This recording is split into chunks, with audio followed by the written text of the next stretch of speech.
What's up, Degenerate Nation? Welcome to the Big Bets on Campus podcast. This is the NCAA tournament betting preview for Friday's slate. I'm Stucky, and joining me today, my fellow BBOC co-hosts, Mike Calabrese, and the one and only Josh Nunn, aka Duck. If you already missed it, myself, Greg, and Christian went through every game on Thursday. Today, we will go through every game on Friday chronologically. Two matchups still TBD. Who cares about the one seed? We'll touch on potentially the other. But we have 14 games to go through. Help you fill out your brackets, find some potential winners. I will say, from a betting perspective, Friday is my. I prefer. I have more games. I think I'm going to be betting on Friday than Thursday. I do like the slate, so can't wait to dive in with you boys. I will give you we'll give our Final Four championship looks at the end of the show. I will give you an opportunity. I'll give you 30 seconds to share something you like for Thursday, if you'd like. Um, I will say one thing I forgot after the podcast. There's always something I'm like, "Oh, I wish I mentioned.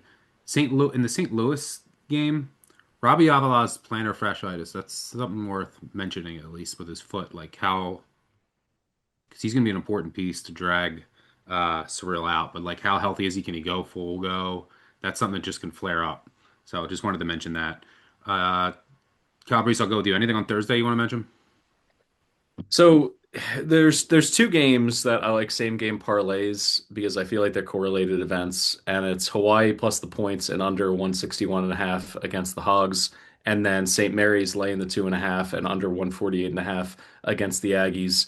Hawaii, I do think they're going to go zone. I think they have no choice. You can't leave Acuff in man-to-man with no help. So I think it's going to be a different situation, not something that they put on tape all that much this season. So I think we're now relying on Calipari to have those in-game adjustments. Not necessarily the best track record in the world in the NCAA tournament doing that. And then from the St. Mary's perspective, I've seen this before with Randy Bennett. I know how he's able to impose his will in terms of tempo. I think this one is already graded out with the sports books kind of leaning, and showing their hand a little bit that they believe that the Aggies are going to speed this game up, which if that's how they felt, I think this one should have closed closer to a pick. So I'm going to go ahead and take the correlated events plus 250, plus 265 in the market. Either one of those prices is good, both on the Bows catching points and under and the Gales laying 2.5 and under. Yeah, A&M's turnover rate is evaporated, and if they can't get that going, Mary's, as they so often do under Randy Bennett in big games, should be able to control tempo. I don't mind that look. Duck, anything you want to mention for Thursday? Yeah, I like Wisconsin's team total over 87.5 against High Point. The Big South is on an 0-5 against the spread run in the NCAA tournament. High Point plays very, very fast. They're going to press almost 94 feet, almost exclusively the entire game, if not three-quarter court. They're going to gamble defensively, and good luck turning the Badgers over. Wisconsin commits turnovers at the third fewest rate in the country, and Greg Gard has these guys playing faster than any Wisconsin team ever has. These guys made 15 threes against Michigan. They can shoot, they can get to the rim, they can get to the stripe. I just look at Wisconsin's point totals against some of the elite defenses they've played this year, 90 or more against Illinois twice. 97 against Purdue, 97 against Michigan State, 91 against Michigan earlier this year. I just feel like Wisconsin is going to be able to shred this High Point defense. I think stylistically it's a bad matchup for High Point. High Point may hang around and keep it within the number if they can match the scoring, but I think Wisconsin surpasses the 87.5, and I think they push 100 here. Wisconsin probably a very good live bet if they get down early. To a runny team. All right, let's move on to Friday slate. Let's kick things off. First game, we'll go chronologically. 12:15 Eastern on Friday on CBS. You can already hear the music. Nothing better before that first game. Kentucky taking on Santa Clara. Kentucky's a 3.5 point favorite, total 160.5. This opened lower. Kentucky took a lot of early money. Been some buybacks since. I think there'll be a little bit more Santa Clara money. I will tell you personally, Kentucky gets another early tip. Early tip. You got to be kidding me. We can't have joy here in Lexington, so Kentucky's probably losing. I don't think it's a great matchup for the Cats. Santa Clara will pressure you, will extend their defensive pressure, get in the gaps, and they can match Kentucky with their athleticism. Santa Clara is a very, very good team. Love Allen Graves. This team is dangerous. Kentucky. The problem is I can't figure out Kentucky. Like they are a strange nut to crack. They're also very streaky. Additionally, they they will start games countless times this year. Start games horrifically, and they get down, and then they'll mount a comeback. And but then where there's a little bit of a wrench in here is the committee didn't do they didn't do me any favors, or my wife, I should say, with this tip time. But they didn't do Santa Clara any favors. This is a 9:15 a.m. local tip or 10:15. This is an early morning tip in Missouri. You know Kentucky's going to have an enormous fan base presence there. So Kentucky fans are going to travel, and so they're going to have like a slight home crowd effect. The early tip, who gets out to the fast start here, and how does that impact this game? I will. I know you guys don't really have any strong takes here, Mike. Do you wanna? I get at 3.5. It's Santa Clara or nothing for me. Do you have anything you want to add? I just want to add this. If anyone's on the fence and they're thinking about going with Santa Clara, this has been a special year in the WCC. They sent three teams to the Big Dance, so they were tested throughout their conference schedule. And when you look at the non-con, they played some really good mid-majors who ended up making the field and low majors. Like they beat McNeese. They should have beat St. Louis, and that's when St. Louis was white hot to start the season. They tested themselves against, some Big 12 teams as well. So in terms of the shock, the athleticism that they're going to see from Kentucky and the brand of basketball, I don't think they're going to be out of their depth. Now, I'm keeping my money on the sideline for this one. I don't have any official play, but I just want to give a little bit encouragement to anyone who's thinking about backing the Broncos in this spot. Yeah, I mean, if you just filter and look at these teams versus like elite competition, tourney teams, top 100, top 50, I mean, Santa Clara has been the better team. They have the more reliable 2-point offense. Uh, and They're good on the offensive glass yeah, too, I think which, they'll which win the is shot usually rare. volume battle because I think Kentucky will struggle with their pressure. Kentucky will turn the ball over. Santa Clara can, uh, I think, at least battle them even on the glass, win the turnover margin battle, and as a result, win the shot volume. Claudia, now both these teams are streaky though, so like this could be a good live betting game. Like if Kentucky does get out early, I would like to bet back Santa Clara live. The whistle will be important because Santa Clara, with their aggressive D, does foul frequently. They need to avoid foul trouble. Kentucky is a team that is going to get to the line, and if you got their home crowd contingent forcing a friendly whistle, that could have something that could have an impact on this game. I don't have a strong take, but at 3.5, it's Santa Clara or nothing. Uh, Duck, what do you got here? Yeah, I like Santa Clara, very well coached, and a much more formidable WCC team for to square up against Kentucky here than you might think. I would worry though about Santa Clara and how much they're going to crash the boards because their transition defense is poor. So if Kentucky wants to run on these guys out after misses, if you got all your guys trying to get offensive rebounds, Kentucky might have some transition layups here. So should be high scoring or at least the ability to have that with some higher tempo. And thinking it's a game that could come down to the wire. Yep. All right, let's move on to the second game where we have some stronger opinions. Akron, Texas Tech. Texas Tech, around an 8-point favorite, total 156 and a half. This game will tip at 12:40 Eastern on True TV, and this will take place in Tampa, Florida. There's a lot of talk. This line opened a bit higher. Akron has taken some money. Every single year, you're going to hear about, oh, this is a trendy underdog. Um, I can tell you, I've been doing this been betting college basketball for over 20 years. Uh, there will be trendy underdogs that get demolished. There will be trendy underdogs that win. If you like the game, bet it. Um, I mean, I can point to countless examples both ways. I will say Akron is a trendy dog. Also, sometimes dogs are a little trendier than people think on Twitter because Twitter is an echo chamber, and there are people that like a bet initially, and then everyone just follows along. So keep that in mind as well. Twitter's a very, very, very small percentage of the actual betting world. But Akron on Twitter, Akron is trendy. I love it. It was first, first bet I made in the tournament. Said it right when the draw came out that I like Akron. Don't care that it's trendy. Now I will say, like Akron is a team I wanted to bet in the dance, and Texas Tech is a team I wanted to fade. So I was like, oh, okay, perfect. They got matched up together. Now I will say, this Akron could get the Akron could lose this game by 25 if Texas Tech is red hot from three and Akron is off. I mean, you're going to get lots of 3-point looks from three against Akron. Their perimeter defense is not great, and Texas Tech is one of the best shooting teams in the country. Now, Akron still has even if Texas Tech's hot and scoring, Akron still has the capability of matching them here. I mean, Akron is also one of the best shooting teams in the country. Tech does a better job of limiting looks from the outside, but their pick and roll defense is sad. It's very, very poor. I think in like the 17th percentile nationally, which is something that Akron can take advantage of with Tavari Johnson and company. I mean, this Akron team has legit high major athleticism with the Mahafis, Lyles, Johnson running the show. There's seniors all over, and then you have some guys who are just absolutely dead eye shooters. I mean, Lyles can step out in the pick and roll in the pick and pop. He's hitting 38%. He's been cold lately, so it'd be nice to see him. I think he went like 0 or 1 for 14 in the MAC tourney. It'd be nice to see him hit one early, but uh, Tavari Johnson hits near 38%. Shema Scott, who hit that crazy step back to win the MAC title, he's over 42% on the year. And then Bowen Hardman is just that guy out there to stretch the defenses. He's a tough shot maker too. He's at 42%. So this team can flat out score.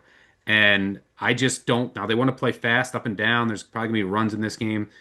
I'm just not sold on Texas Tech without JT Toppin. I think he's that important. I think he would be just a massive issue here for Akron if he was playing with his passing ability and in the pick and roll because Akron struggles defending pick and roll as well. But you look, I mean, they lost Toppin. They made some adjustments. McCaslin's a great coach, and look, he's going to have 8 days to prepare. So I respect him. But John Gross is also a good coach, one of the best against the spread that we have. He'll make great in-game adjustments as well. So this is a really good coaching matchup. MAC teams have done very well as 7+ point underdogs in the tournament. I will say, like, so when you look when they lost Toppin, lost them against Arizona State. They played the corpse of Kansas State and blew them out. They had an impressive performance against Cincinnati, and then they went to Iowa State. I think it was like a 20-point shot quality loss. Like they just made every shot, and then they lost at home easily to TCU. They lost at BYU, and then they were destroyed against Iowa State in the Big 12 tournament in a game that was never competitive. And I think that part of that was you're seeing the impact of the loss of Toppin. So this should be an exciting game to watch. There's going to be shot makers all over. If Texas Tech is on fuego from start to finish and Akron is cold from three, Tech will win by double digits. But I'm willing to back Akron. 8 or better, I think is fine. Like where this open 9-10 is where I'd have it with Toppin. So I'm fine backing here. And look, Texas Tech, what if you want to talk about a team that potentially could be in for maybe some 3-point regression? Now look, they've been shooting 40% all year. But I don't think that they can I just don't think that they can maintain that level. I know they have great shooters without Toppin and his passing ability and the attention that he draws. And if I just look, I mean, 3-point net delta since February 1st, a lot of this is without Toppin. Texas Tech's running plus 11, plus 11%, which means you take what they're shooting from three and what other teams are shooting. They're plus 11%. So, yeah, I mean, the only team higher than that running better is Howard at plus 12.8%. So, in a game where there's going to be some 3-point variance, maybe that regression crashes down on Texas Tech and favors Akron. I like the Zips. I'm trusting Gross. I'm trusting these seniors. I'm trusting Tavari Johnson. Great guard battle with him and Christian Anderson, one of the best in the country. Mike, you agree? Yeah, I'm on Akron here, plus 260. And you hit on all the major points, but just to kind of get into the weeds on what Texas Tech has been like without Toppin, I mean, he was Rodman-esque on the glass for them throughout the entire season prior to the injury. And since his departure, they've fallen outside of the top 300 in defensive rebounding percentage. That's a major problem when you pair it with the fact that since he's left, they can't turn anyone over. 358th in the country. So it all becomes dependent not just this game, but however long their run is in this tournament on Christian Anderson, who's now nursing a groin injury because he slipped on that And it means glass. Akron can match him shot volume wise. Right, exactly. And I mean, listen, he's embraced being the star go-to guy. He's averaged over 37 minutes per game, 14 shots without topping in the lineup, which the shots and the usage aren't necessarily the problem. The problem is that there's also been an uptick in his turnovers. He had a three-game stretch where he turned it over 18 times.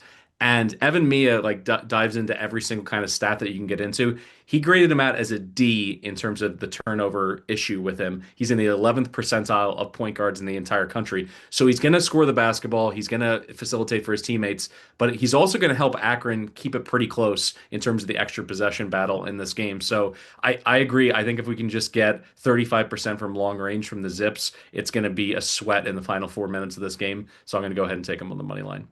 Duck. Same side. I think John Gross, he's been to three NCAA tournaments in a row now. This is his best Akron team. And I think, McCaslin has been so bizarre about the tempo with this team this year. And at times they've run, but they've really truncated the pace the last 8 games of the season, let's call it. And I really think they're going to miss top in here against the Zips. When you look at Akron, this is not going to look like a MAC team. They've got dudes at all five positions that can rebound the ball well, they pass well, they can shoot. And I could see Akron with their pace really wearing on Texas Tech. Texas Tech plays No fewer depth. bench minutes than anybody in the tournament. Only 6% of minutes come from the bench. It's like 19 minutes per game from the bench. And you get those guys in that situation, and if they're in the game late and they start believing, Akron is at their worst when they're a big favorite. They seem to get bored, they get disinterested on defense. That will not be the case here. Akron's showing up, and they will look like a much different team than when we saw them in the MAC tournament. And Shama Scott and Tabari Johnson can shoot it from the logo. The defense can match up well. If they can guard the 3-point line just a hair better than they had all season, I think Akron's right there. So same side, plus 7.5. Think of these locker rooms too. Akron is ascending. This is their moment. They win the MAC. They win the tournament. Well, especially after being down that whole game. It Yes. was Like, and unreal. then coming back and winning's got to be just like they got to feel like they're playing with some house money here. And then to flip it for Texas Tech, they had the best collection of wins in the entire country. They beat Arizona, Duke, and I'm missing another one, Houston. Like they clearly, with Toppin, had an opportunity to win the national championship. And maybe they're probably saying all the right things. And Christian Anderson can play like an All-American. That's great. They're not winning the national title, so that has to be, a thought at least in their heads, if not being said in the locker room. So I think if things, go against them, whether it's whistles or a cold shooting streak in the first half, I think it's going to be easy for them to get down emotionally. Where Akron, as Stuck put it, playing with house money. Yeah, I don't mind the sprinkle on Akron either. Or advancing them.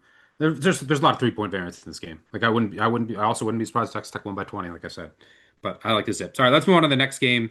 1:35 Eastern on TNT. We have the 1:16 matchup between Arizona and Long Island. Arizona's taking a little bit of money here, up to a 30.5 point favorite over the NEC champ. Total 150 and a half. These aren't my like I. There are once in a while I like a 116. Like I really like Siena at plus 29 and a half. Stylistically low possession game. I'm not in love with laying 30 and a half. Like I just but if I had to, I probably would. I won't be betting this game. This is a horrific matchup for Long Island. So when you look at Long Island, they have to score in transition and at the rim. Well, let's look at their opponent, Arizona. Rim defense, fourth percentile allowed. Efficiency in rim defense, 99th. Okay? Well, maybe they can get out in transition. I don't know how because they're not going to get any rebounds, but Arizona's transition defense, 98th percentile. I don't know how Long Island scores or gets a rebound or anything. So, yeah, like Long Island needs to force turnovers, get out in transition. They have like attacking wings. They also turn it over a bunch, which is going to fuel Arizona's transition. I mean, this is just a matter of like I'm close to the number. So like, how much does Arizona care at the end? Is there like a run late? Like I think the only time Arizona's given up two 10-0 runs all year, two kill shots. One was to Iowa State, and then one was when they played it was super early this year. It was when they played Norfolk State, which they won 98-61. But I think Norfolk State closed the game on like a 14-0 run. So like something like that, like that's how Long Island could cover this game. Like Arizona's not even 3-point reliant. So like you can't even say like, oh, Long Island can hang around if Arizona's not making threes. It's a bad matchup for Long Island. Obviously, a 116 is always gonna be bad, but like schematically, this is ugly. Uh, so I would lean Arizona. Duck, you have a strong take on this game? I do. I like the under at 151, 150 and a half. We're still okay. And Long Island's team total under 61 and a half. LIU has no choice but to really truncate the pace down. Rod Strickland is a good coach in the NEC level, and he's really built the Sharks team on defense. Trust me when I say offensively, they cannot shoot. Long Island cannot shoot threes. They shoot fewer threes than anybody in the country other than 10. They're 355th in three-point percentage. They're not going to be able to get to the rim here. If you look at the guys that are the prototypical scorers on this Long Island team, Malachi Davis and Jamal Fuller, they need to be able to procure effective paint touches. Not happening here. They're not going to be able to make threes. There's just not a lot of scoring prowess on this team. This happened not just once or twice. This was on numerous occasions for Long Island that they struggled in league play against Stonehill, Wagner, New Haven to surpass 60 points. I don't think there's any way that they even sniff that here. You already mentioned Arizona not being reliant on the three, and I take it a step further that it's preferred that they don't shoot the three, and they don't shoot a lot of them. So we're not going to get the barrage of 3-point shooting on either side here. And then looking forward to a bout with Utah State or Villanova looming, I just don't see any reason why Arizona is just putting the throttle down. When you get to the under eight timeout in the second half and they're up by 25, it's low and slow, grind out the possessions, do everything other than take a shot clock violation. Long Island is really, really going to struggle. This is an atrocious matchup for them. So team total under 61 and a half, full game is also one I believe strongly is going under. Cowboys got anything to add? Yeah, I got an exotic here because it's difficult to find any value on the Arizona side. But how about this? Arizona to never trail in the game, plus 105. Long Island's 216 in Ken Palm. Arizona played six teams in that neighborhood or worse. They went 4-2 in the never trail department. Now, the race to 10, by the way, just for a frame of reference, is Arizona minus 700. Race to 15, Arizona minus 1200. Race to 20, Arizona minus 2000. So Yeah, I mean Arizona's going to win the tip. right, exactly. They're going to win the tip. You get that first possession, and then you're just hoping that you don't give up a three to LIU the other way. I feel pretty good about this one. I was surprised to see it, priced out at plus money. Love that. I will bet some race to tens on some long shots. I like doing that every year. I know Mark, friend of the show and fellow co-host Jim Root does that. Looking down the board, who would I like first to 10? Santa Clara, Kentucky, I had no idea. Just because start time, Kentucky usually starts slow. Start time for Santa Clara, no clue. Akron's an interesting one because of the variance. Uh, Texas Tech might also be a little bit rusty. Long Island, no thanks. Wright State, let me see. Is there any Hofstra? Definitely. This is for Friday slate. How about Cal Baptist? Would it stun you at all if our dude Dom goes off, hits a couple threes early? Kansas is traveling across the country. Cal Baptist is driving 45 minutes up Yeah, the that's not a road. bad one. Furman's not a bad one. Uh, and neither is Queens actually. Like Queens might give up 100, but like Purdue a little like just rusty early. Queens hit some threes. It's not the worst one. Like I could see that being like 10-8 at the under 16, and then Purdue goes on like an 18-0 run or something. Um, all right, well we'll talk about those games in a bit, but let's move on to the let's move on to the Midwest region. 3 Virginia versus 14 Wright State. This will tip off at 1:50 Eastern on TBS. This game will take place in the city of brotherly love, my hometown. I'm going to be Uh, there. It's going to be good times. you're gonna be there? All right. I will be there. 18 and Virginia favored by 18 and a half, taking some early money from open. Total 44.5 has come down a bit. I I think Wright State's in trouble here. Big time. There is there's just I don't know how they're going to like their defense. Their half court defense is not great. Now they do grade out well against the press. You're going to see some press from Virginia, which is a positive. But this is a Wright State offense that's very rim reliant, and good luck against Virginia. Um, like they grade out the 94th percentile at the rim, 20th percentile frequency. I mean, we just saw Cam Boozer go 3 of 17 against Virginia. I am Wright State's going to have to make some threes here, which like they are capable of doing. They don't really shoot threes often. They want to get to the rim, but I mean, they when they do, they make them at 36%, but it's in the horizon. And you're getting a lot of open looks. You're playing some zones. So I mean, TJ Birch has been a really good story, the Ball State transfer. But this is Virginia or nothing. I think this is Virginia by 25 plus, as long as they're focused and hit a reasonable number of shots. Let's see. Which one of you have a hot take here? Duck, hot take from you here. What do you got? Yeah, I mean, to echo the sentiments, Wright State team total under 62 and a half, 63 and a half. When you look at how Wright State profiles offensively, they try to get to the rim, they try to get to the stripe. They need to procure paint touches to get shots from in close. Absolutely not going to happen against UVA here. Look what those guys did in the middle against Duke in the ACC championship game. 14 rejections between Ugana and Johan Grunlow. It's you're not going to be able to penetrate the lane. Wright State's not going to get to the stripe. They shoot fewer threes than anybody in the Horizon League, and they have one player that averages two or more made 3-point shots per game on the season. It's just not a schematic matchup that favors Wright State having some good looks. I really could see Virginia turning this into a defensive slog. And if the Wahoos are up by 20, 22, 25 in the second half, there's going to be no pace. It's one and done for Wright State, who will get eaten alive on the boards. Yeah, and that's one of Real their tough strengths usually matchup. when they're playing teams on their level is the boards, but that's just going to be wiped out by Virginia, which hurts. Yeah, it would be a fun team against another opponent, but this is schematically a poor matchup for Wright State and one where I just do not see this team getting into the mid 60s. I would say I would go as far as to say they may not break 55. So strong value in my opinion on the Wright State team total under. Calabrese, anything to add here since you'll be here?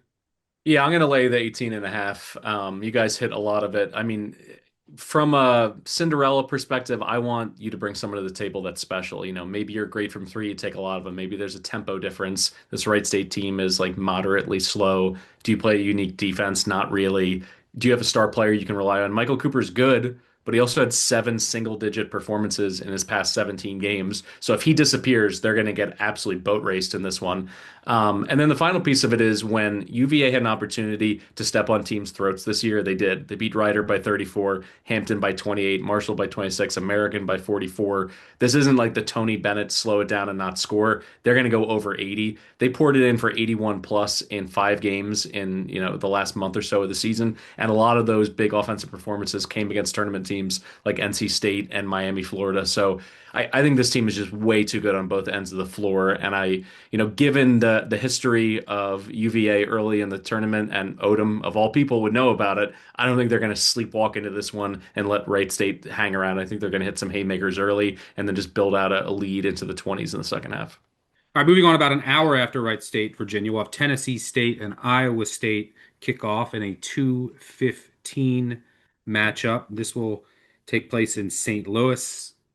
Better believe there's going to be some Iowa State support there. Iowa State is a 24.5 point favorite, total 148.5. Tennessee State is a led by Nolan Smith, very athletic team. Like they have a ton of athleticism when you watch them. You're like, wow, this team.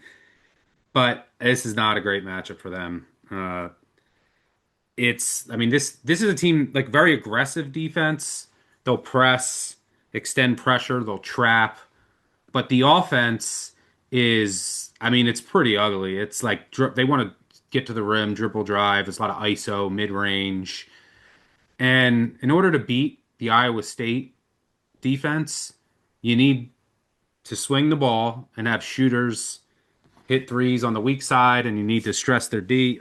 I mean, this Tennessee State offense is 345th in the country in three-point attempt rate. And when they do shoot them, they don't shoot them well. And they're 331st in assist rate.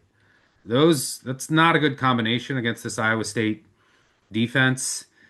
So there's a lot of, I mean, there are times Iowa State can turn it over. I mean, Tennessee State, that's their MO. It's like pressure defense. That's how they won a lot of games in the OVC.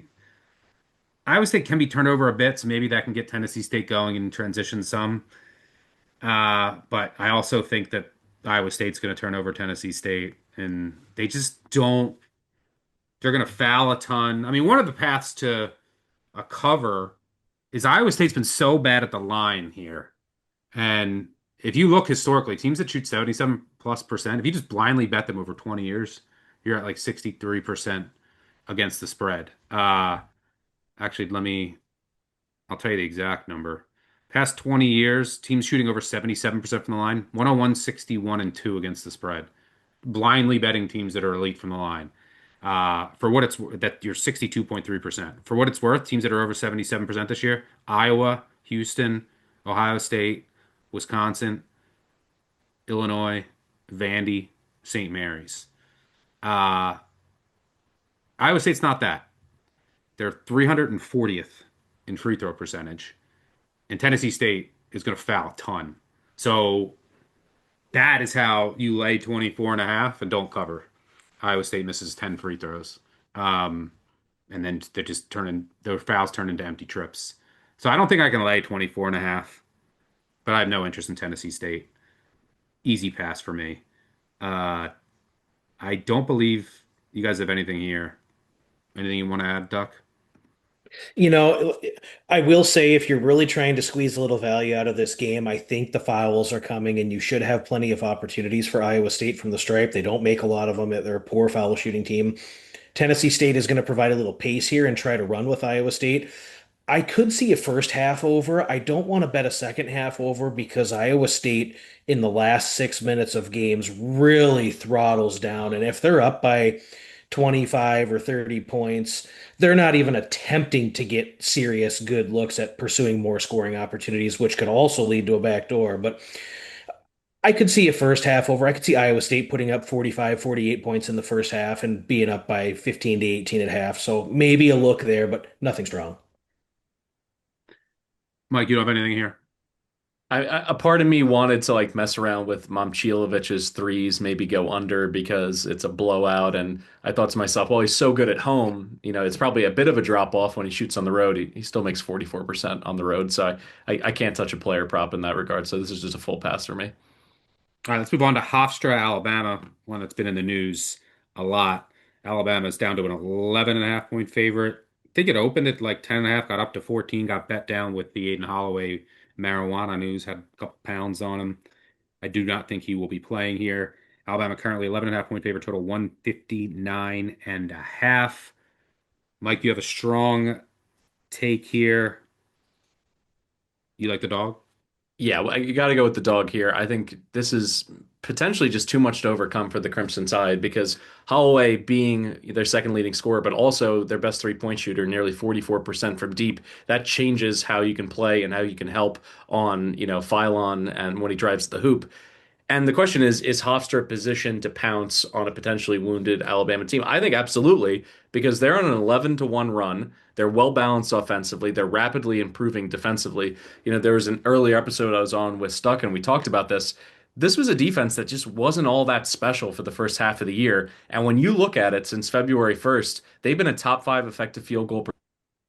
They're making it very difficult to score at the rim. I think they have the makings of a real Cinderella to not only win this game, but make a deep run because essentially, when you look at it, in terms of their defensive efficiency, since February 1st, they've risen all the way to 32nd. And when they defend the three-point line well, you just don't have any options in terms of how to score on them. They're approaching 32nd nationally in defending the three-point shot. So if they are able to hold Bama, let's say below 85 points, do they have the guards to be able to get the points, to hang with him. I think they do. They got the CAA Player of the Year in Cruz Davis. They got his backcourt mate Preston Edmeade.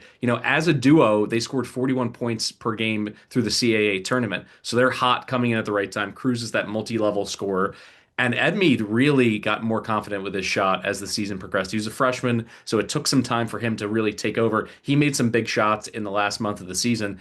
And what we know about this Alabama Crimson Tide team, they're a lackluster defensive outfit. They're more interested in running and gunning than, grinding out half-court stops. So I don't know. I think this is all trending against Nate Oates, a team that I think they're trending in the wrong direction. And when you look at it, if you can hold them below 85, certainly below 80, because if you go below 80 on Bama, they're 1-4 straight up this season. So it just becomes a situation where they don't know who they are or how to win necessarily a variety of games, where Speedy Claxton's team, I think, can win in a couple different ways. It won't just require them to knock down 15 three-pointers here. So I'm going to take who I thought was the class of the CAA the whole year. They had that lull in January where they lost 5 games. If anything, it just brought them together. It galvanized this team. And like I said, they're playing really the best defense of any mid-major coming into the tournament.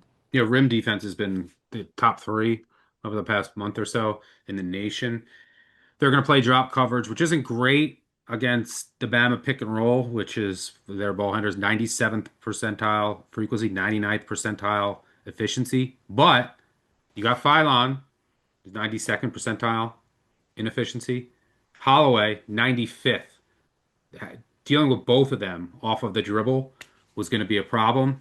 Now there's a big drop off now to Allen and Wrightsel, not having to worry about Holloway and his shooting as well, especially like in transition. And it's just, and then the distraction of it all, right? Like all of this that Bama has to deal with on top of all the other hoopla during the first week of the tournament.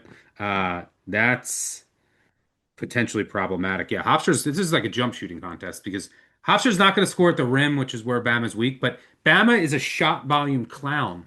Like that, they are a screaming red flag of we're going to get upset because they don't defend. They have major issues defending, and they're a shot volume clown because they will foul too much at times, but they don't get on the defensive glass and they don't turn you over ever. So like Hofstra could win the shot volume battle here, and then this is just becomes a jump shooting contest between the backcourts, and Alabama lost one of their best the week of the game. I like the pride. Duck, anything to add? Guys, I'll be honest with you. I don't know that I've won a Hofstra bet all season, so I will happily sit this one out. Utah State Nova. I mean these two teams are trending like this. Like Nova faded at the end of the year. Big East was super weak. They lost Hodge, who I think they miss. But Utah State that you can't zone Nova, so I doubt we stay. They kind of abandoned the zone after UNLV torched it. Utah State will throw out some zone at times, go 1-3-1. I have no idea on this game. Like I can't figure. Couldn't figure out the Mountain West all year, and Utah State is an enigma to me. I can never figure them out. They also can't hit free throws. Whenever I bet them. But to wit, you go to Haslametrics, you pull up Utah State, they're dead last in the country in consistency, which makes perfect sense to me. I cannot figure them out. I have nothing on this game. Duck, you got anything here? I mean, there's a I'm little picking bit of Utah State to advance. I know that. And the Mountain West, but also the Mountain West has been atrocious garbage. historically in the tourney. Like I could make cases for both sides so easily. Yeah, Utah State has a small travel edge. They don't have to go as far. Probably got in already, and Nova's going across the country, but they're so Jekyll and Hyde, Utah State, and so inconsistent. Yeah, And this is in San Diego, by the way. Sorry. against every Mountain West opponent, their games were highly volatile. You could see them win a game by 20 one night, lose by 20 the next night, getting blown out by UNLV. It was just bizarre. And so for that reason, I'm going to pass on this one. I just really, I don't know if I'm getting A plus or C plus from Utah State here. Yeah, that's probably why I'll have Utah State advancing. West Coast, we're trending up, Nova trending down. And this is played in Viejas. Utah State's very familiar with this arena. Anything you want to add? Yeah, I mean the familiarity of the venue. I think they have the better guards in this one in Collins and I know fans that travel.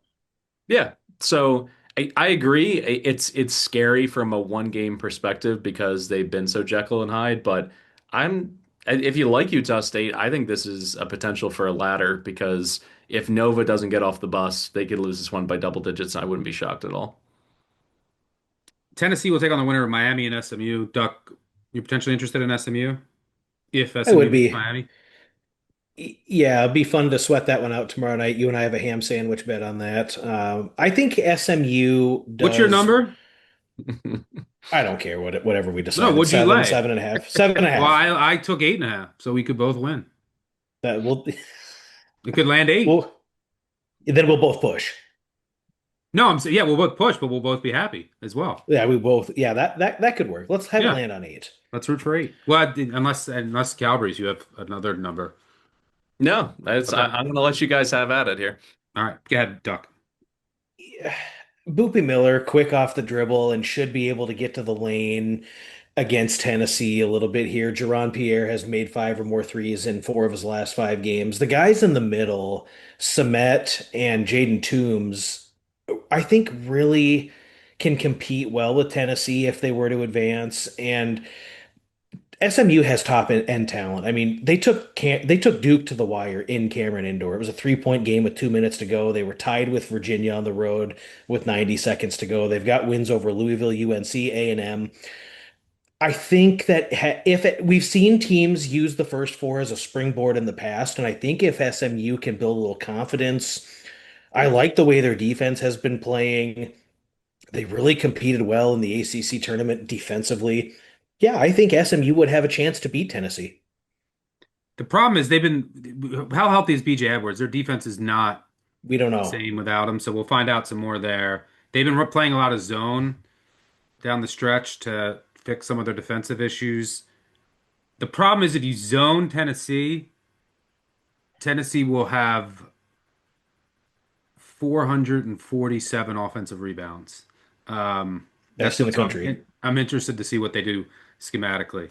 But before we move on to the next game, I'll throw to myself for a word on our sponsor, Robinhood. What if sports were traded like markets? Now you can put your sports IQ to work in real time with Robinhood Prediction Markets. It's not you against the house, it's you participating in a live market. You can buy or sell your positions live all game long. Use your sports knowledge in the moments that matter. Robinhood Prediction Markets changes the game. It's people moving the action, so when momentum shifts, you can move with it.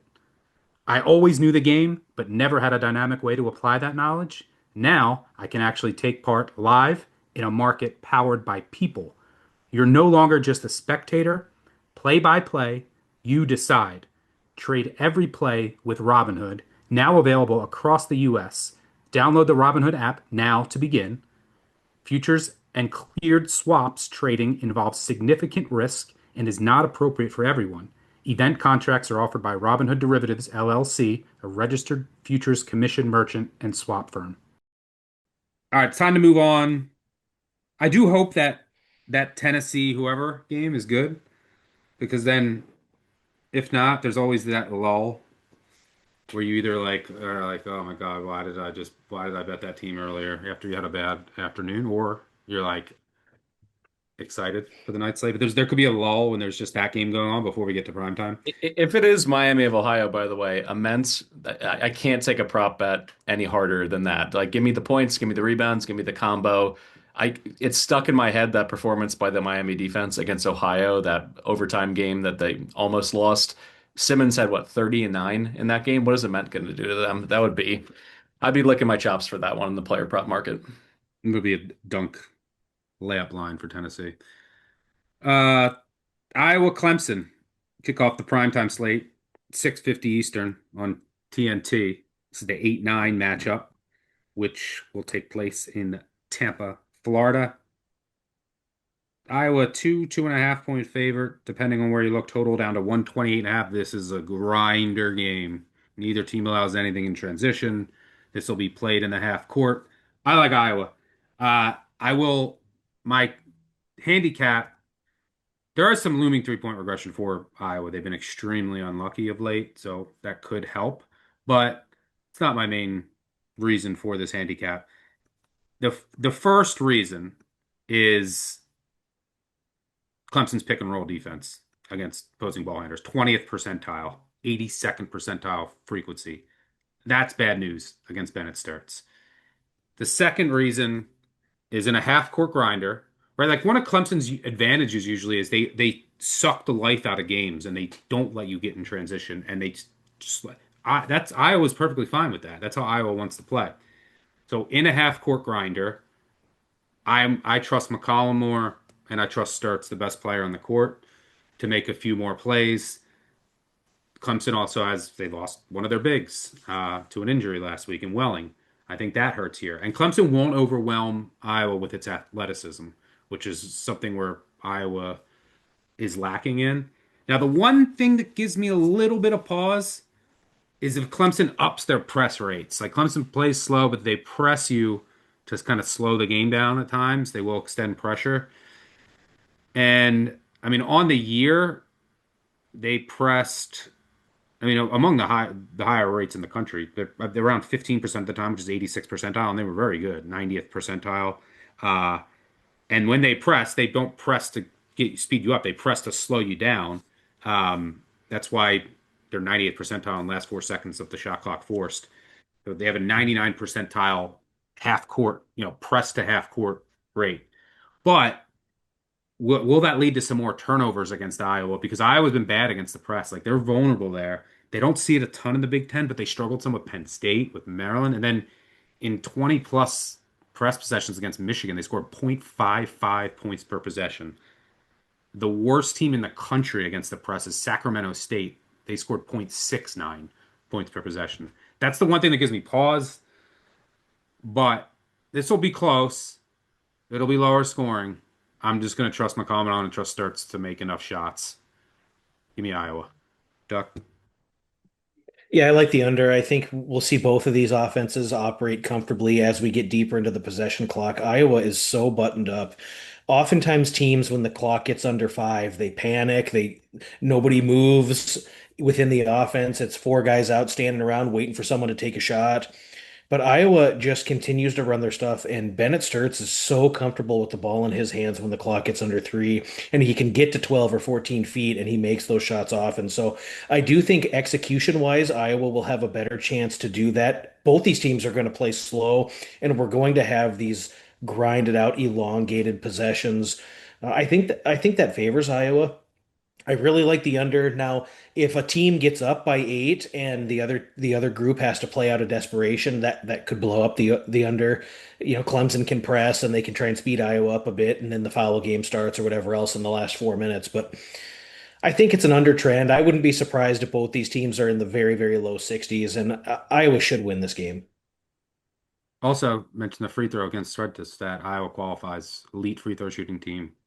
Clemson at little Mid. significantly worse. I think they're around 72%. Iowa is at that 77% threshold. And in the game, low scoring grinder could make all the difference. Cowboys, anything to add? Sub 130 total inside of one possession as a favorite. And in the market, you can get it 15 to 1 to go to overtime. I think this is one to take a shot at. There's not many games in the round of 64 that I think potentially could be destined for OT. This is one of them. Continuing on in the night slate, Northern Iowa, the 12 seed, will take on the 5 seed St. John's, 7:10 Eastern tip on CBS in San Diego, California. So we got some travel here for both teams. You and I, extended break. What are they going to look like? They were red hot. That's definitely a concern, but they should be well rested. They're well coached. Catching 10.5 points here, total 131.5. I love you and uh, I look, the athletic St. John stopped pressing at the end of the year. They've really reduced their press rates. They could up it here and just say like lean into their athletic advantage. That could be the difference here. And they could just be too powerful, too athletic. But I just think this is too good of a matchup for UNI and a nightmare matchup for St. John's. Now again, the athleticism and talent advantage could supersede that. And But here's what UNI does. They pack it in on defense, which means they force you to beat them from the outside. They're really good on the defensive glass. On the offensive end of the floor, they're very well connected. They're, they're senior laden. One of the, I think they were third in minutes continuity coming into the year. They had some injuries early in the year, so like I think they're just underrated in general, which is why they made that charge late in the season. They missed Tristan Smith for a while, and they were just a different team without him. Uh, so, but on the offensive end, they're never going to try to get an offensive rebound because they're going to get back and prevent transition at all costs. I think the only team in the country to allow a lower transition rate was Minnesota. So what do? They make it difficult to score at the rim. They're good on the defensive glass. They make you shoot from the outside. They pack everything in. I mean, we're talking elite rim defense. Don't allow transition. These are the paths that St. John's usually scores in. And then they execute on the offensive end. They're not going to be afraid of this team. I think this is a really bad matchup for St. John's. Now, St. John's, maybe they make their outside shots. They're not a good shooting team, but they're overdue. There's some interesting three-point regression potential here on both sides. Like St. John's has been ice cold from three of late, which scares me a bit. I mean, if you look, uh, if you look since February 1st, St. John's has the largest decline in the tournament. They've shot 28.7%. Before then, they were 35.8. And they're going to get looked. So, like, that scares me a bit. But their defense has been extremely lucky. Their defense, since February 1st, teams have shot 27%. Before then, they were at 34%. So, which one gives? That's very interesting. Northern Iowa has been shooting the lights out of the ball, so maybe there's some potential negative regression there. But it kind of evens out on St. John's side. But we'll see if they can make shots. If they do, it's probably problematic for Northern Iowa. But that's not the strength of St. John's. That's what you want to force them to do here. So I think this is a really, really good matchup for Northern Iowa. And then catching like double digits in a game with a total that's 131 and a half. UNI, baby. Mike, you love this as well. Yeah, I'm going same game parlay. Give me the points and under 132 in this one. You made all the points that are salient in this one. Glacial pace from the Panthers, 363rd in the country. They got that pack line defense that allows them to rebound on the defensive glass at an elite level. They rarely foul, 15.5 fouls per game. That's 37th in the country.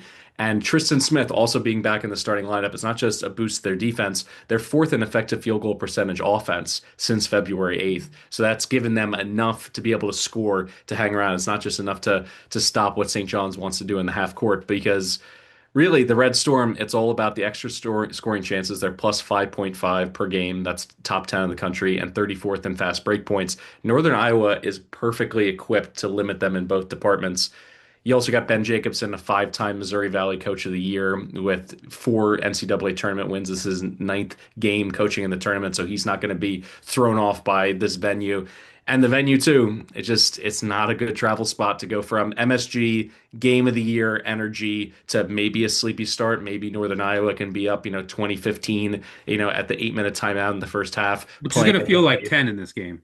Exactly. It's just going to be one of those games that St. John's needs to create their own energy and juice, and UNI is going to do everything they can to throw cold water on it. So 11 and a half, I think was too much, grabbing it at the top of the market. I still like it at 9.5, 10. And 132, I just don't necessarily see, even if UNI falls down by 8 to 10 points, they're not all of a sudden going to abandon their game plan and start pushing it and start firing threes left and right. So I think this is another correlated option from a same game parlay perspective. Plus 260, I think is plenty of value. Yeah, and there part of me also thinks that like St. John's might be a little bit overrated here. Like peak of, peak of the market after what they did in the Garden, in the Big East tournament. But I think UConn, I think Villanova is barely a tournament team. They deserve to get in, but like they are not great. I I think know that UConn. Seton Hall isn't an exact comp by any stretch, but it was 65-60. That feels like this kind of game for the Johnnies. Like they're going to be happy to get out of it. I think they have a better chance to play their version of St. John's basketball and win going away against Kansas than they do against UNI. Yep. But the Big East just might be extremely, like really, really bad this year, which is like propping up St. John's a bit. Because St. John's, I mean, can we look at like, yeah, they look great in the Big East. They're on fire. Uh, Out of conference, they lost to Auburn on a neutral. They lost at home to Alabama. They lost to Kentucky on a neutral. Um, their best, they lost to Iowa State on a neutral. Now, granted, they were right in that game, but their best non-conference win was on a neutral against Baylor.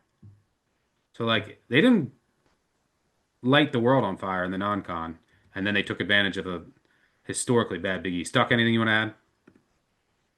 I was initially worried about UNI being out athleted by St. John's in the press, and then I looked further into it. And while the Missouri Valley is not a league that you see a lot of press in, UNI has seen their fair share of it. They saw it against Murray State. Bradley does that. Yep. They've seen it, right? They've even Valparaiso pressed them a hair higher than you might have ever suspected that in their games against Valparaiso. So Scott Nagy did a little bit of that with Southern Illinois. So UNI has seen it, and they broke the press fairly well against those teams.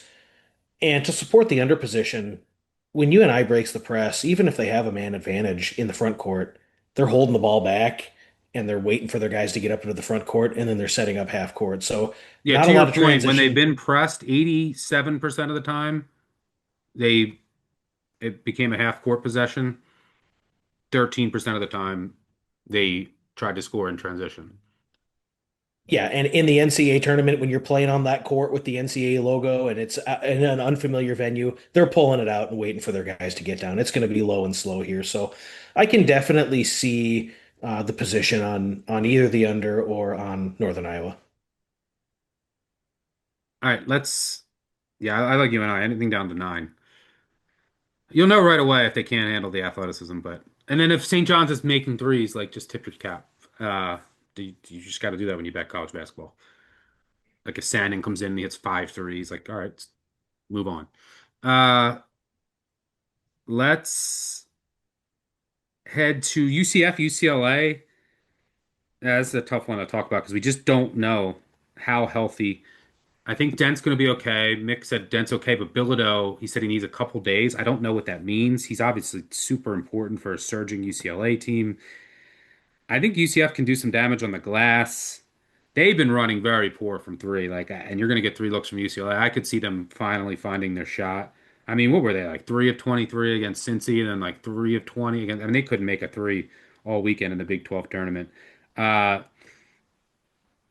so at the current number, I would lean UCF. UCF maybe in a money line shot. You could. I'm so conflicted on this game just because of the injury uncertainty. Villanova is that important, I think, overall. But if UCLA is healthy, man, they could do some damage in this bracket. I just don't know enough. Uh, so this is a as of right now a pass for me. You guys don't really have anything here. Do you want to add, Mike? No, I'm good. I'm putting myself in Mick Cronin timeout until I can finally get a game right. Even in the Big Ten tournament, I got hooked with Purdue laying the 7.5. So I've been able to figure out UCLA. So, If you look at the travel, and they've got to go to Philly and UCLA heading east of the Mountain Time Zone, it's been poor this year. It's looked really, really jerky for UCLA, and Central Florida has athletes that can absolutely compete in this game. I don't really have a real robust take, but I'm not laying in this spot for sure. yeah. All right, before we move on, I do have to ask you guys a question. What is March known for? College hoops, obviously. Spring training baseball? Yeah, that too. But it's also known as the time when we have one of the absolute best deals on Action Pro of the entire year. So head over to actionnetwork.com/pro to get 6 months of Pro for $49.99. Get it now for access to all of our picks as soon as we log them in the app. No more waiting 30 minutes and getting potentially stale lines. We'll also have NCAA player props powered by our analytics team that smash it every tournament. Shout out Nick Giffen and Sean Kerner. Again, that's actionnetwork.com/pro to get yourself signed up today. Player props alone make that deal super worth it. All right, let's move on to let's go Queen. We're going to talk a little Queens, Purdue. Purdue obviously surging. Purdue also, for what it's worth, the best neutral site team in the country. Like they've had some problems at home, but I mean, look what they did on neutral. They ran through the Big Ten tournament. They blew out a healthy Texas Tech team by 30. They beat Auburn by 30 on a neutral court. I mean, this team on neutral courts, they are number one in overall efficiency in neutral court games. This game will tip at 7:30 Eastern on True TV. Purdue, the 2 seed, is a sizable favor, 25.5 points over Queens. Total 163.5. It's come down a bit. Just a bit surprising to me. Queens runs beautiful offense. They have shooters all over. Just great cutting motion. Like they run great offense. The problem is their defense is an absolute sieve. I spent, I don't know, way too much time, bro. I'm spending hours upon hours and slept in 3 days going through every one of these games. The amount of time I spent on this game, I tried to find one thing that Queens does that could I'm like, oh, this is how they could get a stop. I don't know how they get a stop. I mean, their defense is embarrassing. I mean, just to illustrate how bad it is, Queens played 5 power conference teams. Only 3 of them went to the turn. Of 3 of the 5 were tournament teams. They allowed an average of 102.6 points per game. Everyone cleared 94. I mean, Purdue, it's just like, even if Purdue's off from 3, they're going to get every rebound. It's going to be a layup line. I mean, I don't know how Queens gets any stops. Now, their offense could maybe cause some issues for Purdue with their bigs, and they have some guys who can shoot, but they just can't get any stops. I know Matt Painter is 0-1 straight up as a favorite in this range in the tournament. No one saw the Fairleigh Dickinson upset coming. I will say that. Sometimes you just never know in this sport. But this is the best off. The Queens gave up 100. I mean, it's shocking how bad their defense is. Queens gave up to the non-tournament power conference teams that they played. They played Auburn, they gave up 106. They played Wake Forest, they gave up 111. Now they're playing the number 1 most efficient offense in the country. So, I mean, Purdue can name it here. I do think Queens can have some offensive success. So, I don't know. I lean over here, even though this under is taking some money. Duck, you got anything here? It's like you read my notes verbatim. All those scores I was going to outline. Queens is going to get incinerated on the offensive boards. Purdue should have wide open shots, plenty of trips to the stripe, plenty of possessions to get over their team total as well, as Queens is going to play really fast. I think Queens can be more efficient offensively in this game than you might think. I like the over. I like Purdue's team total over. I won't be stunned at all if this is 110 to 85. You got a prop here looking at, Mike? I do. I mean, everyone who's been watching Purdue through the Big Ten tournament knows that Oscar Clough, either he got healthy, he got in better shape, they just started using him more. He Something looks great. switched. He looks really good, and he averaged 17 and 10 across those games in the Big Ten tournament. He's going to eat here, and the combo on points and rebounds, if it's anything south of 23, I'm on the over here. You talked about all those games that Queens got absolutely bombed by power conference teams. How about their game against Nova? Because if you're looking for a comp, Duke Brennan, they're big, 17 points, that's fine, 20 rebounds.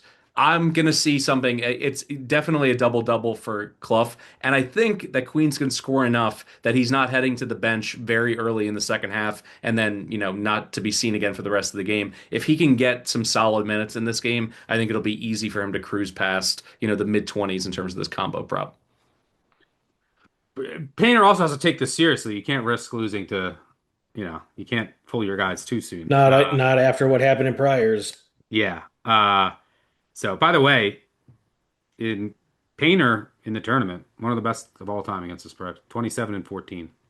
Doesn't get enough credit. No Hurley. Hurley's 17 and 3. He's covered 14 straight. We'll get to that game in a bit.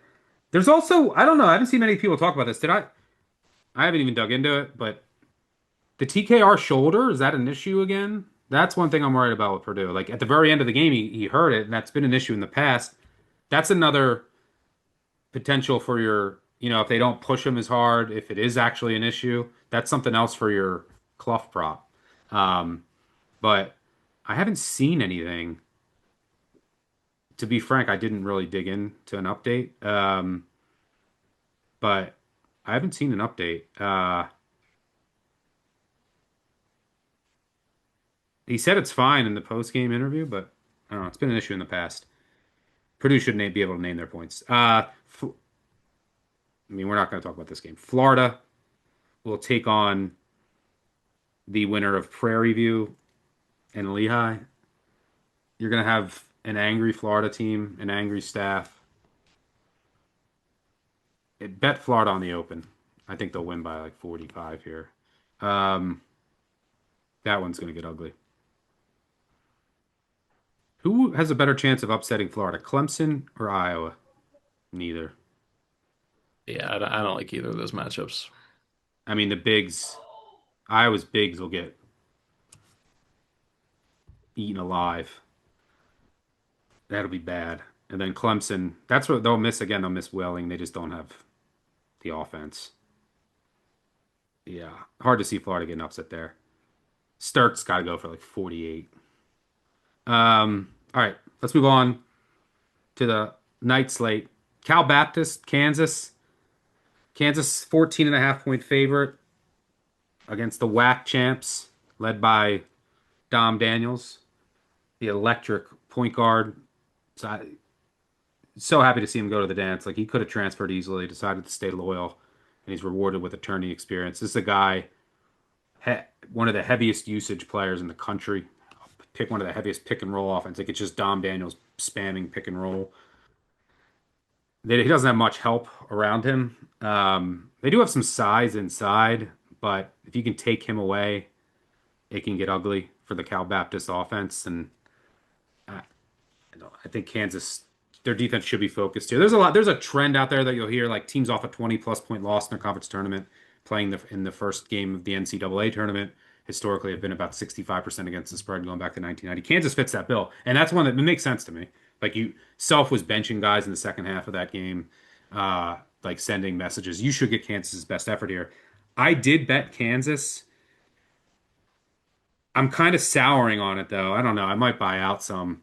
Just like I do think that they'll be able to limit Daniels. Now Daniels is capable of going off. Like he had 47 in a game this year, but there's just so much Kansas length. But Kansas is kind of like a shot volume loser. They're not the same team away from home, like bottom 10 away from home.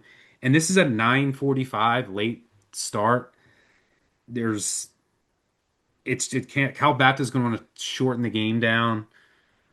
So yeah, I do think they have the length to throw at Daniels, and then just where does Cal Baptist go for offense? But I don't know. I'm kind of souring on. I have a bet on Kansas minus 13 and a half. I don't feel as great about it as I once did, but I do think it's a tough matchup for the Cal Baptist offense. Uh, Duck, you got to take here. Yeah, I like the under. I like Cal Baptist team total under. I love Cal Baptist. They're a great team. It's been a fun story. I'm glad they won the WAC. It's going to be a real cool thing to see them in the NCAA tournament. The travel is easy for them, just an hour up the road. Kansas has to fly across the country. So I could see, we talked about the race to 10 props. If you can get a real juicy number on Baptist, I could see them maybe having a hot start. I wouldn't be shocked at all if Dom hits a couple threes early, but the Kansas length is really going to be tricky in this one for Cal Baptist. You're not going to get a lot of productivity in the post. And for the Lancers to stick around in this one, it's going to take 35 or 38 points from Dom. And I just don't know. These are bright lights. This is something none of these players have ever done before. And you get onto this stage where Kansas goes every year and they've got all the guys that have been there before and Cal Baptist hasn't. And it just could be one where it looks really worse on offense than what it actually is for Cal Baptist. I think their defense can hang in there for a while, and the defense is going to limit a little bit of the post and kind of what Kansas wants to do with the ball entry in the lane. Neither one of these teams really wants to shoot a lot of threes. I know Dom makes some threes, but really nobody else shoots a lot of threes here. And Cal Baptist turns the ball over at an alarmingly high rate, Yeah, that's 278th in the big push country. pull here. Kansas never forces turnovers, Cal Baptist turns it over all the time. What gives? Now it's a lot like now you're playing Cal Baptist because if Kansas is turning over Cal Baptist, they're going to destroy them in transition and get so many easy buckets and then go on a they're going to go on runs and get easy buckets and then I think it's lights out. Uh, and by the way, since February 1st, Cal Baptist is making 38% of their threes. Before then, they were a 31% three-point shooting team. They're not a great three-point shooting team, and they're going to need to make threes here. But, yeah, do you have anything else? Yeah, I mean, I can't imagine that the idea for Cal Baptist is that they're going to try and crash the offensive glass here, or they're going to get toasted in transition. So you're not going to have a lot of second chance opportunities. You're going to have one and done possessions. This game should be played at 63 possessions or less. I think it's an under. I think it's a 72-59 type of game when all is said and done. Maybe 74-59 so Thank Kansas you. can cover for you. Thank you. And I think it's an under. I think it's a Cal Baptist team total under. I think that they will not embarrass themselves. I think it'll be a respectable showing. Maybe they're down eight late and they just can't get a bucket in the last 2 minutes or something, and Kansas ekes out a cover. But I think this is an under. Yeah, I mean, Cal Baptist is an elite rebounding team, and Kansas doesn't turn you over. So, like, from a shot volume perspective, that's what worries me. But is Cal Baptist going to be able to have that rebounding strength against Kansas? Not on the I offensive glass. Yeah, so like I still like Kansas. I just there are some things, the start time that worry And if me. Dom goes off for 35, you tip your cap and move on. Yep. Anything you want to add, Mike? I was kind of flirting with the idea of because there's some markets that are offering these kill shot runs, 10-0, 15-0, 20-0 Avalanche stuff. But the 10-0 for Cal Baptist was only 4-1. I think I need like plus 750 minimum to get into bed with a situation like that. So it's a pass. All right. Let's move on. 10 Eastern, 10 p.m. Eastern on TBS. We have another 2:15 matchup. Connecticut will take on Furman. This game will take place in Philadelphia. Should get some UConn fans there. UConn's up from an 18.5 point favorite and open up to 20.5. Total 136.5. Kind of leaning Furman. Now they don't turn teams over, which is like one thing you want to do against Connecticut, but this is like a 314 to me. And I think this line's too high now that Connecticut's taking money. Like I think Furman's better than a 15. They had some injuries. They just weren't the same team without Bowser, who was incredible in the tournament. They're big. They actually have two Bowser's brothers on the team, in Cooper and Cole. And so they had some injuries and they're very well coached. Uh, they have they're fifth in average height. So like they have the length that like to match up with some of these teams. And like I this UConn team is more like a three to me. Again, we talked about the Big East. I mean, how many times we got to see this Connecticut team like go down to the wire with the dregs of the Big East and like have underwhelming performances? And they just always take money. Um, they just this roster's kind of flawed. Like I don't know. And they also play really slow. They just don't have enough creators, which is kind of what you need against Furman. So I don't know. I think Furman can hang in there. Bob Ritchie's a good coach. We'll change up the defenses a bunch. The only thing that worries me, and which like there's a chance Furman puts a scare into UConn. Like you never know what UConn team you're getting. I'm sure Hurley. I mean, look, Hurley's covered 14 straight. He's 17-2 against spread. It's probably asinine to follow him to fade him after a bad loss in the Big East tournament. I'm sure they'll be focused. But like, would it shock me if Furman's up at the half? No. The wild card here is Alex Wilkins, who is one of the most talented point guards in the country for a freshman, but is super volatile, like incredibly volatile.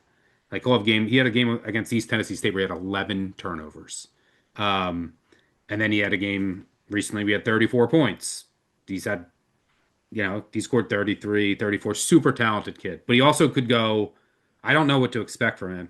He could go like 1 of 9 on bad threes that lead to Connecticut runouts and have 7 turnovers. And then it's lights out. And they need him to be good here. So that's a huge wild card. On the number now that Connecticut's taking money, it's dumb. It's fool's errand to fade Hurley, I know, in the tournament. But I lean Furman on the number right now. Uh, Mike, you got anything here? I'm just a little bit surprised because, for a 2 to 3 year stretch, and Tanner did a great job writing this up for Action Network a couple years ago. UConn, their offensive sets were unique. They were fresh. They were getting people open. They were constantly in motion. It was like a Swiss watch in the half court. And I understand that their primary ball handlers have left a lot to be desired this year, but it just looks like they're stuck in the mud in the half court and they don't know what they want to do. And Luke Murray was supposed to be this, assistant coach genius who was going to be destined to have any head coaching opening that he wanted because he was basically in charge of that. I just haven't seen it. So UConn's just a pure stay away for me. Really, from that Marquette game on, I hopped in live on that game when they fell behind on the road, and I figured to myself, like, they'll figure out a way. They're not going to lose to Marquette. And I was just overwhelmed with how poorly they executed the half court offense and that performance against St. John's. I know that the Johnnies made some back-breaking threes in that game, but like it was really because they just couldn't generate enough offense in the half court. That's unlikely to be the case against this Furman team. It doesn't mean they're necessarily going to cover the number, but I need to see UConn play a really good 40 minutes against a quality team in the round of 32 before I reevaluate where they are because they're on the downslope here, and I agree with you. They're playing more like a 3 or 4 seed than a two. Yeah, I think I will be betting UCLA if UCLA is healthy against UConn in the second round. Although UCLA cannot defend off the ball. Like, go look at that Minnesota game. But I don't think that Connecticut's slowing down UCLA at full strength. Um, all right. Duck, you got anything there? Well, I mean, at this point in the show, let's pour one out. Last time Furman made the NCAA tournament, Stan Van Gundy lost his life savings. If you don't know what I'm talking about, go look at the video because it is unbelievably legendary. Find the video of the last shot where the guy heave hosed the ball into the front court like it's a grenade. Get the announcer reaction video because it is really pretty funny to watch. Stan Van Gundy's reaction, just stunned when Furman hits that Legendary shot. But comeback by Furman. legendary comeback from Furman. Since that point, the Southern Conference has been decimated and dissected by NIL and the portal. This once premier, firmly cemented mid-major league is now like below the ASUN and way, way down. Furman has been better since they got some of their guys back from injury, but I worry about how good this team is, and I worry about how efficient they'll be offensively. Both these teams are going to play very, very slow. I don't know if I want to lay it with UConn. I'm not trying to suggest that, although I don't want to step in front of 14-0 ATS run, 14 in a row against the number for UConn in the tournament. I've said this far too much today. I probably lean under. I feel that maybe if Furman hangs in there, it's because their defense, which is a little bit funky to start and can do a bit of unique things to maybe turn UConn over or create some looks for UConn that they really haven't seen. I fear that Furman misses shots. That they maybe go on a long stretch of 7 or 8 minutes where they can't buy a bucket, and that would be good for an under and bad if you're wanting to back the Paladins here. All right, final game, Missouri, Miami tips off 10:10 Eastern on True TV in St. Louis, Missouri. 10:10 tip in St. Louis. Why didn't it? Weird. You got like a Should West have Coast tip. Yeah, They weird. messed up the tip times there in San Diego and Missouri for But sure. 7:10, and the 10 seed gets to play in Missouri, huh? Against Miami. Interesting. Missouri will definitely have a home court advantage here in St. Louis with a heavy fan presence. Miami is a 1.5 point favorite. Missouri is taking a little bit of money. Total down to 147.5. If you can figure out Missouri, better man than me. I can't figure them out. The similarities between these teams are stunning. This is like a true coin flip game to me when you include that Missouri's playing in Missouri. Like you look at this matchup, both teams will throw out some zone. Like Gates will mix up a lot of defenses, but teams have zoned Miami all year and they've been bad against zone. That could end up being the difference. But both teams are really good on the offensive glass. Both teams can get to the line. Both teams are it's like a bruising inside player that can take over a game. Bruising front courts here that are going to battle. Both teams struggle from the free throw line. They like almost have the same exact free throw percentage. The difference might be that Missouri's worse on the defensive glass than Miami, and Missouri will turn it over a bit more. But I don't know. I can't fit Missouri's. They're tough to figure out. Probably. I might throw them in a round robin for some action. I do not have a strong take on that. I think this is a dead. I think you're going to see a ton of zone from Missouri. which could be effective. But then they're going to get crushed on the offensive glass. So, yeah, a lot of I could make a case for either side. There's a lot of similarities between these teams. Um, so, it's a pretty good 7-10 matchup. It's unfortunate I missed play in St. Louis, but it is what it is. Mike, you got to take here. Yeah, I think their tempo numbers explain why this total is under 150, but I just view it as Miami's been an ATM on overs all year, cashing over 61%. And when Mizzou games do go over, they go way over the number. In their last 8 overs that they've cashed, it's crossed over the closing total by 11 and a half points per game. So I think if I'm going to be right on this one, I'm going to be really right. And it's not a bad way to end the round of 64 to be able to cash an over with like 5 minutes to go in regulation. I think if the shots are falling, and I mean, there's a lot of elements on both of these teams that are high variance from personnel perspective, but particularly with Mizzou, when you look at kind of the burst and the potential takeover ability of a guy like Barrett, he has some 20-point games out of nowhere. They certainly need a little bit of that to pull out of this late season offensive funk. You add in the fact that they're playing in front of a super partisan crowd that's going to be kind of juicing them up, at least in the early going of this game.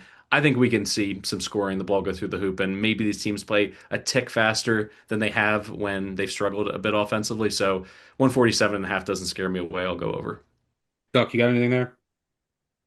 I looked extensively, and I don't feel like there's much of an edge in my opinion. I want to back Missouri, but they've been so inconsistent down the stretch. I think both these teams are real close in getting into that top echelon part of their conference, but there's a lot of weaknesses, and who can exploit those weaknesses, what teams show up. So I'm going to pass here.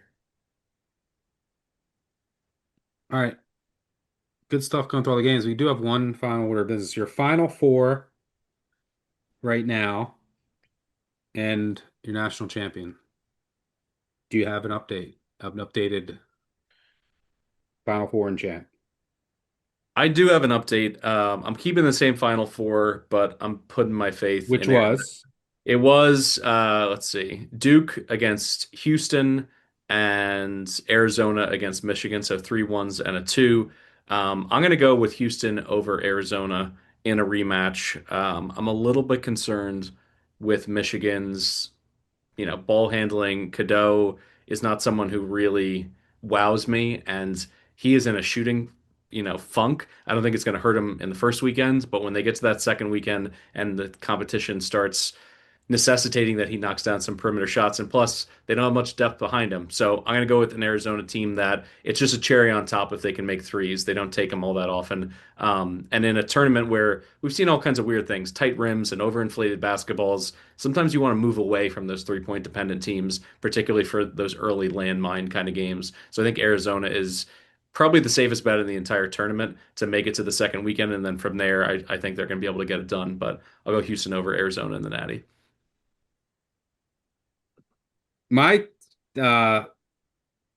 my my main bracket, which I'll enter into a lot of like high stakes pools. It's my main like I'll have other contests where like you have to enter three, so I'll have a couple of secondary brackets. My main bracket right now, which I think I will change, but it's this I don't think I will change. On the right side of the bracket, I have Michigan, and I think that they're just walking to the Elite Eight. Um, and I have Purdue, and I have Purdue beating Michigan again. Purdue going to the championship. On the left side, as of right now, like I don't trust Houston. Um, I have Illinois, but am I gonna have an all Big Ten Final Four? Um, I could see Illinois, but as of right now, um, I have Vandy, and then in the top left, as of right now, I have Kansas in the East. So my Final Four would be Purdue, Michigan, Vandy, Kansas. Purdue winning it all. It's for a very high stakes pool though. Like high stakes pools where I'm just taking some shots, but at the end, my thinking on the East is like I would take Duke, but the injuries give me pause. And if Peterson gets hot with that defense, like now the shot volume, the away from home stuff does give me pause. But you got a Hall of Fame coach, first maybe the first overall pick in the draft and a team that certainly has shown it can play up. But then, like, I don't trust Louisville. I don't like this Michigan State team. I don't like this UConn team. I actually would consider UCLA in the Final Four, but I just don't know that they're fully healthy. So the East is like, I need some more information. I might change my East pick. It might end up being Duke, but um, if I can get some more insight on their health. And then I'm taking a shot on Vandy. So my Final Four is, as of right now, Purdue, Michigan, Vandy, and then either Kansas or Duke or maybe UCLA.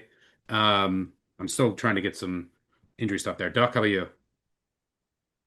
I'll be honest with you, I really don't know how to answer this. I'm so undecided, but I will give our listeners this. Are you going to do There your are, main pool right now? If you entered it, who would your champ be? Do you have like a consistent champ that you're rolling with? I'm rolling with Purdue in my high stakes ones. Like, there's not gonna be a lot of people pick it. Like, I'm just trying to get some uh I think the champ leverage will there. come from the 1 or 2 line, and I would probably. I think Duke is very strong. I think Arizona is very strong. But I do want to give the listeners this. There is a book out there that's offering some goofy exotics, and one of them is to bet the over under for the total sum of the seeds to make the final four. And that price is minus 130, under 9.5. So you can bet under 9.5 for the sum of the total teams seeds to make the final four. So if you get like a 1, 2, 3, 3, that pays. 1, 1, 2, 2 obviously pays. There's a lot of combinations. And in a perceived top heavy field, I think if you do that, again, the sum of the final four seeds under 9.5. All right, that'll do it for us. Live show Thursday morning. We'll have our updated. These lines will move, so there will be some line movement on Thursday morning, especially. We'll have our favorite bets, some more insight. We'll have some more injury updates. We'll be can celebrate Christmas together. And then live show Saturday at the same time, 10:30 a.m. Eastern. Player prop show live Wednesday, 3 p.m. Eastern on YouTube. Make sure you check that out. Thanks to Duck, Mike for joining me. Thanks to our producer David on the back end. Most importantly, thanks to all of you for tuning in. Make sure you subscribe, unsubscribe, subscribe. You know the drill. Tell a friend, tell an enemy. Leave a 5-star review if you have a second. Really helps us out, especially in March. Thanks for tuning in. Good luck on all of your wagers. Check out the Action Network app for all of our picks, all the content coming out. I got a lot more coming. Thanks again for tuning in. Love you guys. Merry Christmas. Happy March. Cheers.